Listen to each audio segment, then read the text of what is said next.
American രാഷ്ട്രീയത്തിൽ നിന്നും വിരമിക്കലെന്ന വാക്ക് തന്റെ ഡിക്ഷണറിയിൽ ഇല്ലെന്ന് പ്രഖ്യാപിച്ച് പ്രസിഡന്റ് ഡൊണാൾഡ് ട്രംപ് വീണ്ടും രംഗത്തെത്തിയിരിക്കുകയാണ്. താൻ മൂന്നാം തവണയും വൈറ്റ് ഹൌസിലേക്ക് മത്സരിച്ചേക്കാമെന്ന സൂചന നൽകുന്ന ട്രംപ് 2028 അതെ എന്നെഴുതിയ ഒരു AI ചിത്രം അദ്ദേഹം ട്രൂത്ത് സോഷ്യൽ അക്കൗണ്ടിൽ പോസ്റ്റ് ചെയ്തു. ട്രംപ്ലിക്കൻസ് എന്ന അടിക്കുറിപ്പുമായി പ്രത്യക്ഷപ്പെട്ട ഈ ചിത്രം റിപ്പബ്ലിക്കൻ പാർട്ടിയിലെ ട്രംപ് ഭക്തർക്ക് ആവേശം നൽകിയെങ്കിലും പ്രസിഡന്റുമാർക്ക് 2 തവണ മാത്രമേ അധികാരത്തിൽ തുടരാൻ കഴിയൂ എന്ന് പറയുന്ന 22ാം ഭരണഘടനാ ഭേദഗതിയെക്കുറിച്ചുള്ള ചർച്ചകൾക്ക് ഇത് വീണ്ടും തുടക്കമിട്ടു. ട്രംപിന്റെ ഈ നീക്കം അമേരിക്കൻ രാഷ്ട്രീയത്തിൽ ചിരിയും ഒപ്പം നിയമപരമായ സംശയങ്ങളും ഉണ്ടാക്കിയിരിക്കുകയാണ്.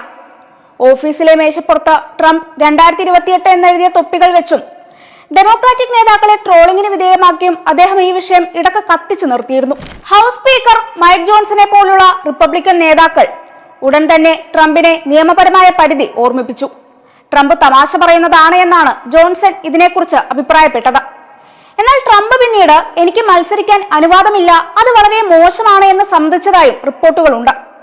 ട്രംപിന് 2028 നേരിട്ട് മത്സരിക്കാൻ സാധിച്ചില്ലെങ്കിൽ മകൻ ഡൊണാൾഡ് ട്രംപ് ജൂനിയറിന് റിപ്പബ്ലിക്കൻ പാർട്ടിക്കുള്ളിൽ പിന്തുണ വർദ്ധിക്കുന്നതായും സർവേകൾ പറയുന്നു.